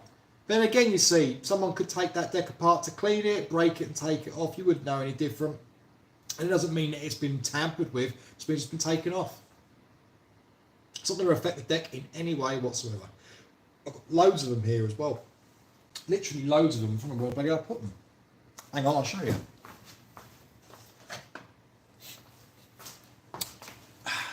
These beauties. Got about 60 of these buggers sitting up here. Box full of them. And all they do is they sit in between the recesses, the hole cut out around the start and stop assembly, push down, and the whole section that is there is to go around the European section, and that's what they do. Just cover over the board. That's it. Bit of plastic. Bit of plastic. Right, anyone got any questions for me? Because we are getting on about it. I just realised what the time is. It's what, 3 is it? Yes, my clock is right. 3:05. Have I had any messages or anything? Because obviously I've got bloody business. WhatsApp is that? Sorry guys, give me a second. Is that WhatsApp? Payment received. Compare the market P4D. Sorry guys, I've got my phone on Do Not Disturb, so no one can call or message me, and it's been messages galore. People asking about hinges, I think, by the looks of it. But yeah, has anyone got any questions for me? Fixing the height adjustment of the arm on a Technics Mark II, mate. Well, in what way? What way of fixing the arm? You've got to give me more specifics, mate. Completely stuck and I need to set up the tone arms. Mech oil. Get it in a spray.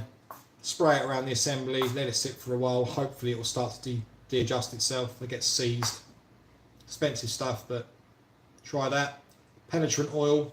Spray it around the edges of the threads. You've got the outside of the arm, you've got the inside of the sections. I don't want to give too much away with this stuff, guys, because obviously it is my job at the end of the day. It's what I do for a living. But yeah, that's what you want to do. Give it a go. Be very gentle. You don't want to cross-thread it or anything. When buying a used Technic, something is luck. I bought a 1210 Mark II. Yeah, storage. Now, do you know what the easiest thing to do? Let me quickly just get my YouTube up on here, because I can actually read the comments off of here, can't I?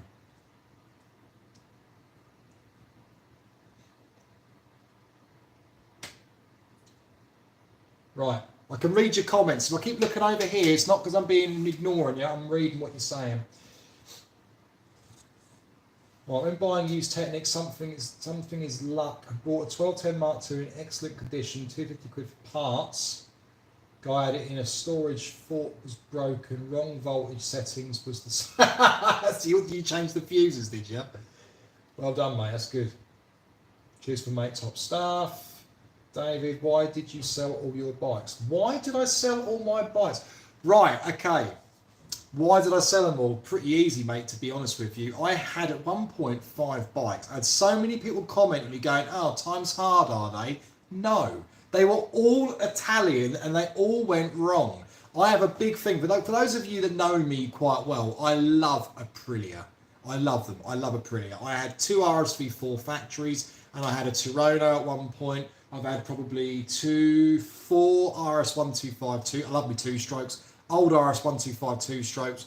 Every single Aprilia I've had has gone catastrophically wrong.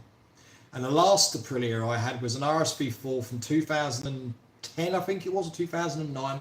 Olim suspension, all the goodies on it, shit loud, quick as hell, 190 brake horsepower, and it kept going wrong. And it got to a point where you turn the key to start it, service messages, won't start, won't do anything. So I thought, sod this, I've now got a Yamaha again. Although an R6 for the minute until I decide what I want in the new year. But yeah, 2007, impossible to see on the road, still all fell apart. Yeah, well, I've had Aprilia Millis. I had two Milliars, right? I had an RSV Milliar, Olims, Ozy wheels, the whole lot. I had two of them. I had a Aprilia Falco. Both my Aprilia Millis, the fuel tank split around the fuel assembly, and it just pissed out fuel because the fuel tank got warped because of the ethanol. That was that one. That thing nearly killed me twice, so that was one I got rid of. I had a yellow RSVR as well. It was gorgeous, but it gave me loads of problems. I had the Aprilia Falco, never gave me any problems. A bit boring to ride though, to be fair. That was all right. The RSV4s, don't even go there with them. Yeah, they are doing well. The thing is, they are the best handling bike, sounding bike I've ever ridden. I love them. Absolutely love them, but just rubbish. It just don't work properly. I put a deposit down on a brand new RS660. Have you seen them? Brand new, right? Put a deposit down for it. It was like last year. It was. They're like 10 grand. Put a deposit on it, and it was recalled twice. I cancelled the deposit. New engine twice on a brand new bike within the space of 3 months. Nah, you're all right. Not interested. But yeah, I love Italian bikes. It's my biggest downfall, and they all just go wrong. So that's why I got rid of them. I had loads of bikes. And plus, to be honest, I wanted some more space back in my unit. I'm redoing everything. So it's a new year, new start. Do you have a SoundCloud? I do. If you go on a SoundCloud and type in DJ Nitro UK, which is my DJ name, it's DJ Nitro UK, you will find me. I'm going to change that soon. Going to be using the Autosol this week on my platters. Good man, that's good stuff. It's good stuff. Thank you for the knowledge of being honest with SL1200 Mark 7 and Mark 2. This is DJ Rugged 1. I'm a fan of Technics, had SL1210 Mark 2 and 1.3Ds. Regret selling mine, might get them again, God willing. Yeah, it's expensive now. If you've got them, don't sell them, guys. The man at Automatic. Thanks, Zed.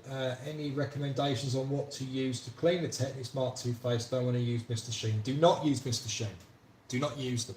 Now, for home, if someone that's doing this at home, I mean, look, I've got my own ways and methods of doing this. I'm not going to start telling everybody what I do, okay? But if you're very, very careful and you want to do something lightly at home, the obvious thing that I'll be using is glass cleaner. All right, good quality glass cleaner, but test a small corner of it first and be very light. Don't spray it directly on, do it on a cloth and be very, very fragile with it. If you over rub it and it's expensive stuff that you're using, you'll find it'll start to lift all of the graphics. But this is what I'm trying to say is if it can lift graphics, it can lift different parts of the deposits on your decks. So be very careful. Yeah, or alcohol cleaner, but alcohol cleaner obviously will evaporate very quickly. WD-40, but clean off with baby wipes. Yeah, that's another alternative. You can do that. It's obviously it's a lubricant, but you need to bear in mind WD-40 when that was manufactured was used to do all sorts of things. And cleaning, as much as I disagree with it, for cleaning it can do a good job. Yeah.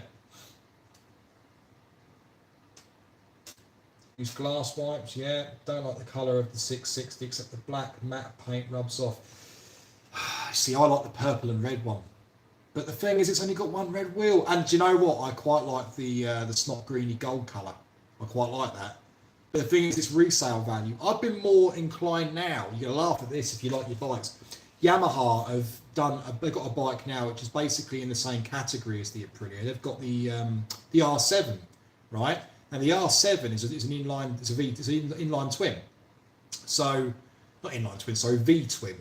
So it's a V twin, 700cc I think it is. So it's an MT-07 engine, but they've redesigned everything else on the bike, and it's meant to be a proper weapon. I mean, as long as you can wheelie it, go around corners with your knee on the ground, I'm happy. But the idea is to take it on track. Now I've got a 2007 R6. That thing is insanely quick, hard to wheelie, but bloody quick and light as a feather. That's whether I want to make the jump. I can get a brand new R7 with 25 miles on the clock for £7,500 at the moment. It's pretty tempting to see what I can get because it's a brand new bike. It's done 25 miles. And it's Yamaha. And the Yamaha dealer to where I am right now is 2 foot round the corner. With Aprilia, no one knows what they're doing with it. Yeah, glass cleaner, microfiber cloth and a light clean. These are actually okay. I'll link up with you there. Thank you for the knowledge. No worries, buddy. Elbows, thank you for sharing the knowledge, which is appreciated. Parallel twin, I think. Yes, R7 is excellent bike. Love the blue. It looks gorgeous, and the one that I'm actually looking at, it's blue. Is the blue and black. Anything I don't like about it is that stupid stubby can. The way they've got that little cover on the right hand side with the downpipe. It's almost like they overlooked it when they designed the fairings and went, "Oh, we'll just put a heat shield over it." But it won't be long now until they make a carbon one, I would have thought. But lovely looking little bike, isn't it? Lovely looking bike. When I used to have R1s, it was either that or a Big Bang R1. I do like them. I've had all sorts of high boosters. I've had a KTM RC8. That was the most expensive bike I've ever ridden in my life. That was. Came up better. Smelt like crap. It will do. It's WD-40. What do you expect? When will Suzuki wake up, mate? I've never been a fan of them. I used to have an S-Rad, and I had a Gixxer 600K1 many moons back.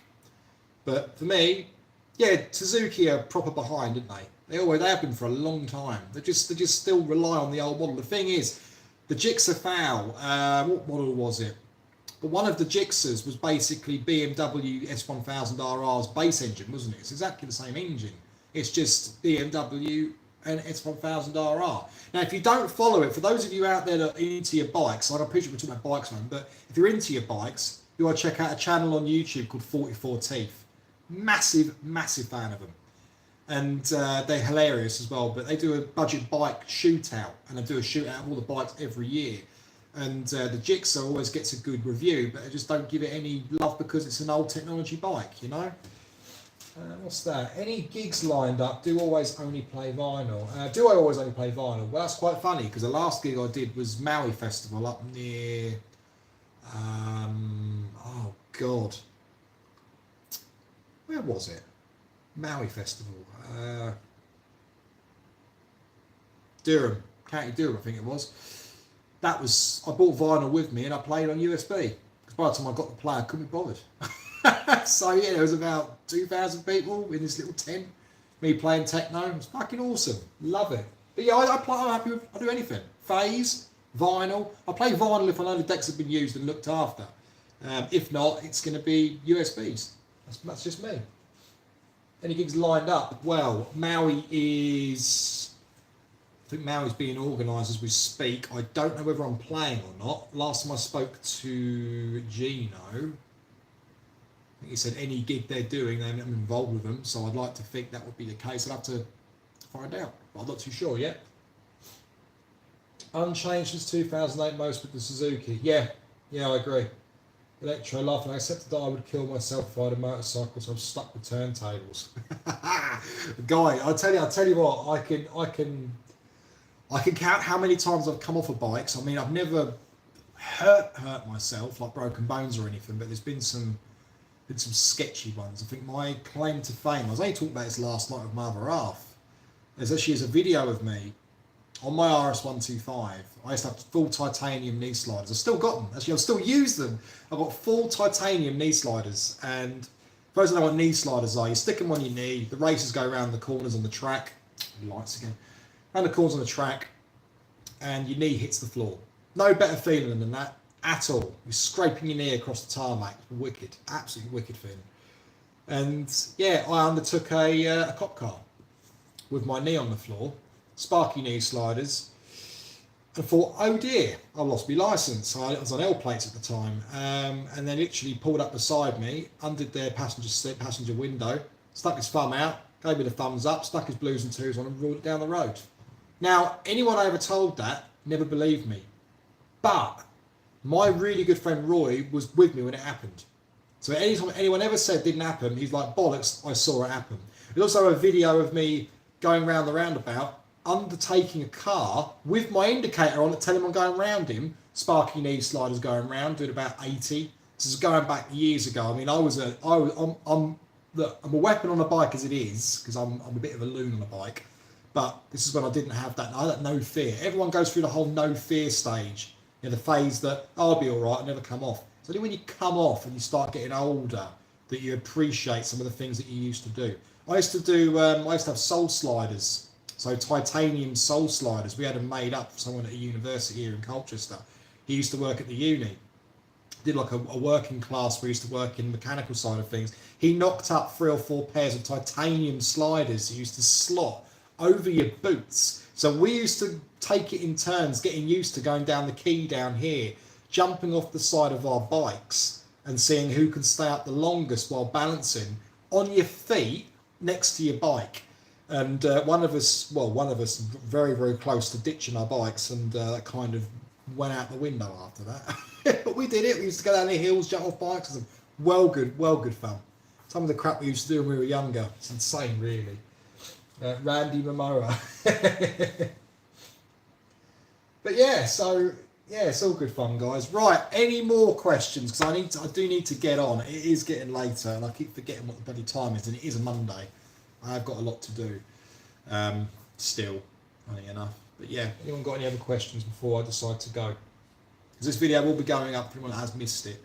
But yeah, before I do go, I just want to say, look, again, for anyone that has watched this video and thinks, you know, with my other videos and thinks that I'm outing them, you know, if you do a good job, there's no reason for me to say this video that I did before was about you. But if you are the person that's been churning out these horrible, nasty refurbs, you will come at it will get you. I'm telling you now, you will definitely be got. Because there's another person this morning, I now know who you, I knew who you were anyway, but I now know your full details and where you live. It's crazy, right?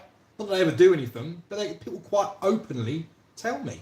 Doesn't matter who these guys are, I get told everything. So it's confirmed 100% who you are. Same goes to people that slate me down all the time. I do know you. I know who you guys are. If you'll definitely work for a company, I'm not stupid. I used to work in the industry for a long time. I know who you guys are, and people do talk. Forums talk. People talk. Customers that you talk to me. Don't just think I've only got one account. You're pretty silly if you've only got one Facebook account, guys. There's all different ways of doing it. So yeah, just give it some thought. Guys, thank you ever so much for watching. I'm going to leave it there because it's got a bit quiet now anyway, and I've got to crack on with my work. So thanks ever so much for watching. I hope this has come across in a positive way, not a negative way, and people actually understand that I am just a regular guy who is an absolute technics nut, who has a big knowledge on this and can strip them down and get them working like anybody else. And I know exactly what I'm doing. And, you know, I've got a big passion for what I do. And I don't want people thinking that I'm big-headed. I don't want people thinking that I'm an arse. I might act like one sometimes. Everyone's guilty of that. But no, I really appreciate everyone that takes time watching my videos. And any questions that you'd like me answered, please pop them down below. And obviously, like I say on a lot of my videos, any negative comments, nasty comments, you're removed and you'll be removed from the page, guys. All right. So just keep it clean if you can, please. And yeah, get us on Facebook if you haven't. So go on Facebook, justtechnics.co.uk for the website. And I'm sure I'll speak to you all very, very soon. I'll try and do some more videos, guys. All right. Have a good one, everybody. I've got no idea how I stopped this video. I think it's top right, isn't it? Right. Take it easy, guys. See you later, all right? See you later.